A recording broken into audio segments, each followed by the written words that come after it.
Subscribe to the channel RK Sir Maths Wale and press the bell icon to be notified from every update. आइए देखते हैं sixth question इस exercise का। Half the perimeter of a rectangular garden. यहाँ पे आपको rectangular garden पे बहुत ज्यादा फोकस करना होगा क्योंकि यहाँ पे जो रेक्टेंगल दिया गया है उसी पे सब प्रॉब्लम बेस है।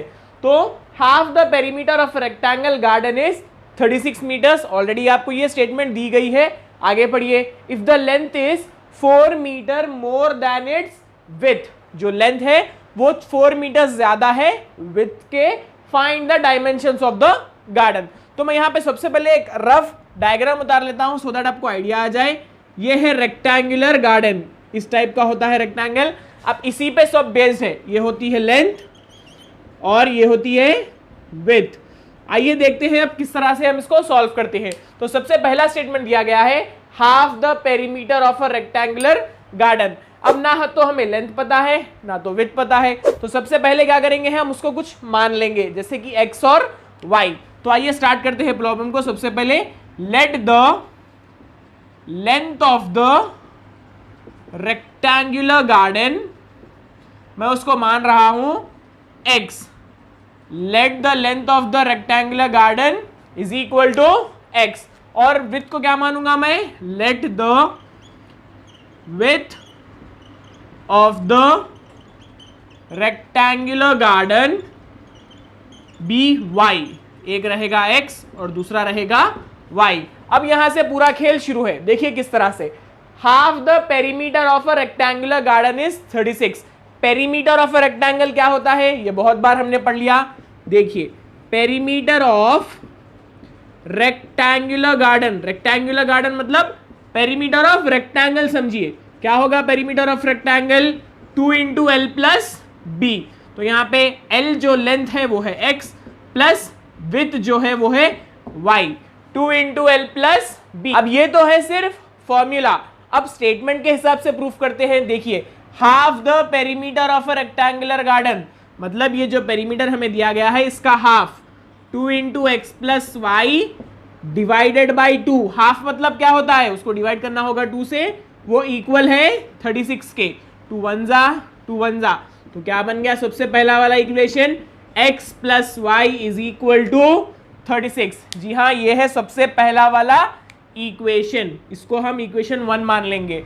तो सबसे पहली स्टेटमेंट से हमें सबसे पहली इक्वेशन आ गई। इफ द लेंथ इज मतलब लेंथ इज इक्वल टू, तो यहाँ पे लेंथ क्या माना था हमने यहाँ पे लेंथ मान लिया था x को। x is equal to 4 more than its width, वो है 4 ज्यादा विड्थ के। ज्यादा मतलब प्लस आ गया, विड्थ क्या माना था हमने? y मान लिया था। तो ये हो गया हमारा सेकेंड इक्वेशन। अब इसको प्रॉपर वे में जरा लिख लेते हैं, इसको हम लेफ्ट हैंड साइड पे ला लेंगे। तो ये क्या हो जाएगा? x तो ऑलरेडी है यहाँ पे, ये हो गया माइनस इज इक्वल टू 4। तो अब ये बन जाएगा आपका इक्वेशन नंबर 2। हो गया इक्वेशन नंबर 1 और इक्वेशन नंबर 2 दोनों भी आपके पास आ चुके हैं। अब आपको क्या करना है? अब आपको यहाँ पे सॉल्व करना है। तो आइए सॉल्व करते हैं हम। Solving equation 1 and 2। तो इक्वेशन 1 रही x plus y is equal to 36 और इक्वेशन 2 रही x minus y is equal to 4। अब यहाँ पे आपको सीधा सीधा प्लस कर लेना है। प्लस करने से ये plus y minus y cancel हो जाएंगे। x plus x 2x is equal to 36 plus 4 40। कितना हो गया वो? यहाँ पे कर लेंगे हम उसको, ये हो गया 40। अब मैं इसको यहाँ पे लिखता हूँ 2x इज इक्वल टू 40। इस 2 को उधर भिजाइए, क्या हो जाएगा वो? आइए सॉल्व करते हैं। x is equal to 40 divided by 2। 2 1 जार 2, 2 20 जार 40। तो x की वैल्यू आ गई 20। तो इस तरह से हमने x की वैल्यू फाइंड कर ली है। अब इसी तरह से हम y की वैल्यू भी फाइंड करते हैं। तो आइए सब्स्टिट्यूट करते हैं। Substitute x is equal to 20 meters in equation number 1। तो यहाँ पे सब्स्टिट्यूट करिए।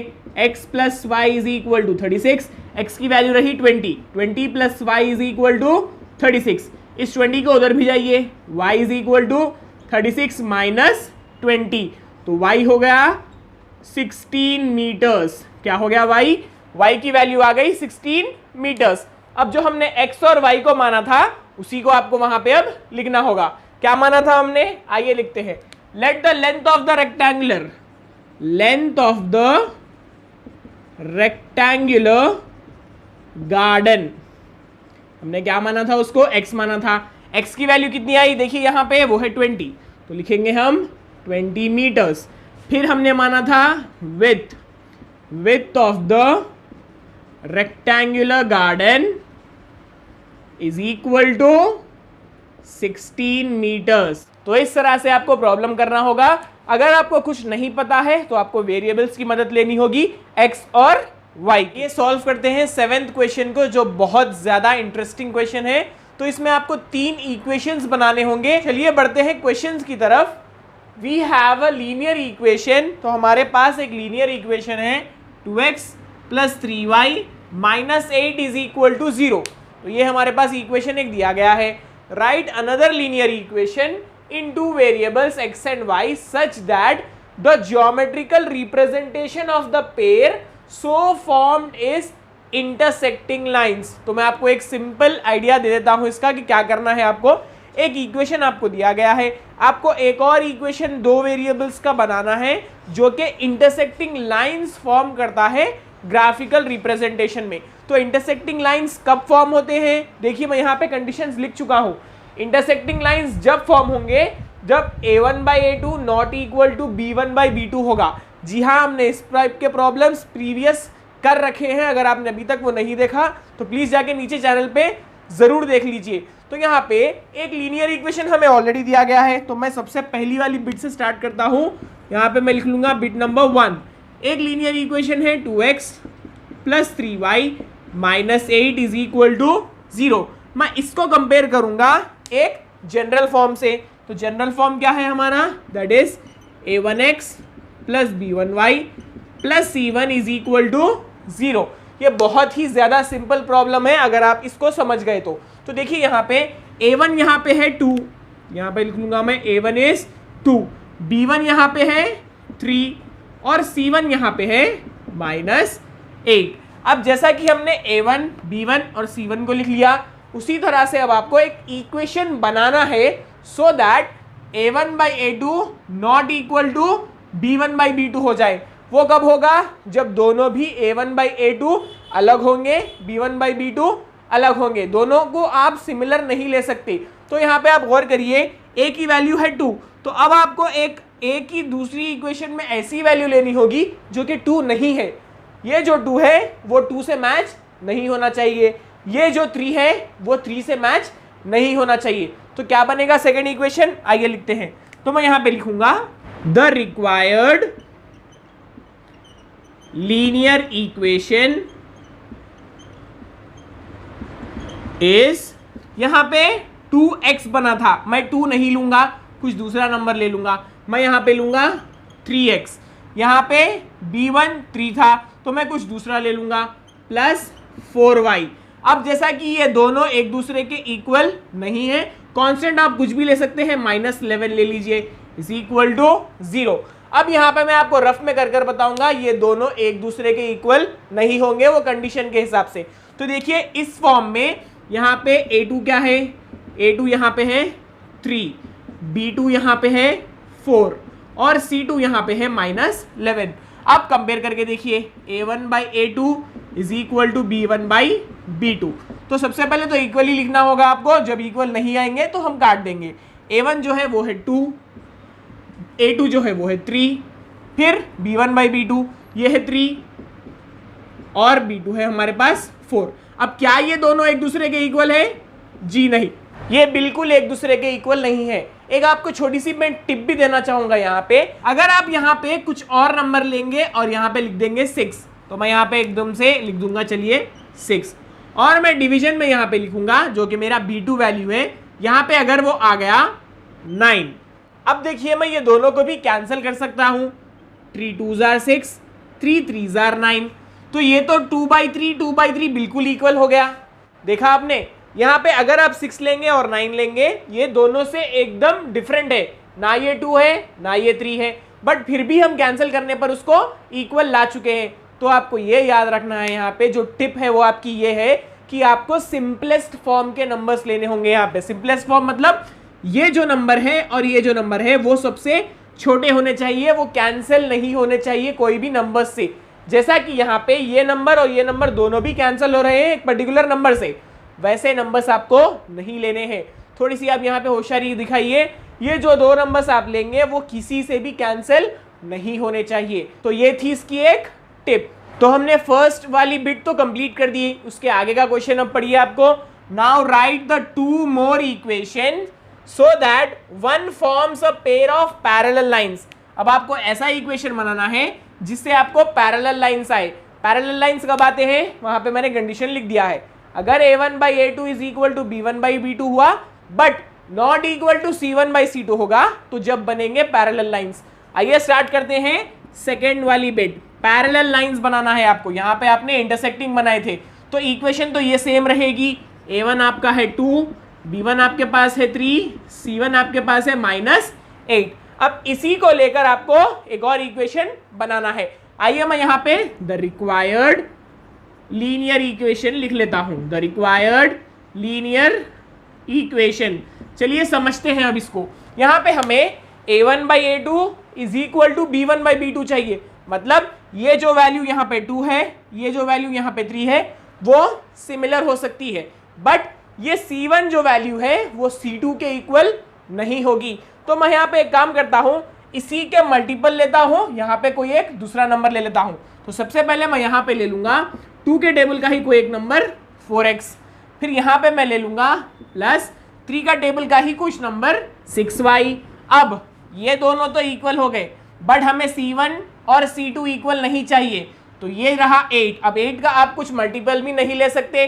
अब आपको यहाँ पे क्या करना है, कुछ दूसरा ही नंबर लेना है। मैं यहाँ पे ले लूँगा -13 इज इक्वल टू 0। आइए अब इसको कर देखते हैं क्या ये सही फॉर्म हो रहा है या नहीं। तो सबसे पहले हमारे पास है a1/a2 is equal to b1/b2 but should not be equal to c1/c2।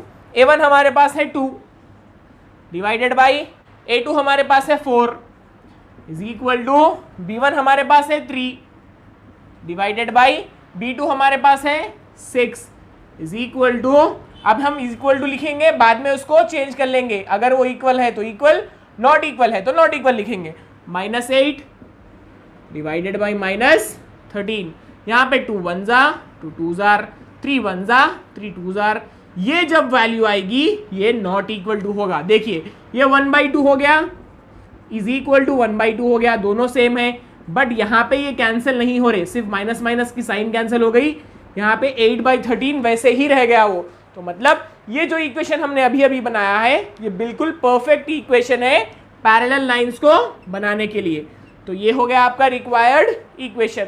अब बढ़ते हैं थर्ड बिट की तरफ। थर्ड बिट में हमें क्या दिया गया है, देखिए, and the second forms coincident line with given equations. तो यहाँ पे हमें अब बनाना है कोइंसिडेंट लाइन। तो हम अब स्टार्ट कर लेंगे थर्ड बिट, जो कि हमें बनाना है कोइंसिडेंट। कोइंसिडेंट का कंडीशन देखिए यहाँ पे क्या दिया गया है, a1/a2 इक्वल होना चाहिए b1/b2 के, इज इक्वल टू होना चाहिए c1/c2 के।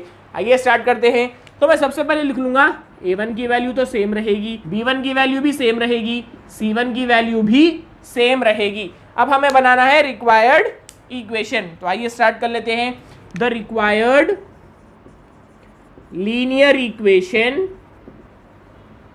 इज इक्वल टू, चलिए समझते हैं अब इसको भी। हमें यहाँ पे पूरे के पूरे इक्वल चाहिए, तो हम क्या करेंगे, इसी के मल्टीपल्स को हम ले लेंगे और वहाँ पे लिख देंगे। तो देखिए यहाँ पे मैं 2 का मल्टीपल ले रहा हूँ 6x, 2 के टेबल में 6 तो आता ही है। फिर ले लेंगे 3 का multiple 3, 9y -24 is equal to 0।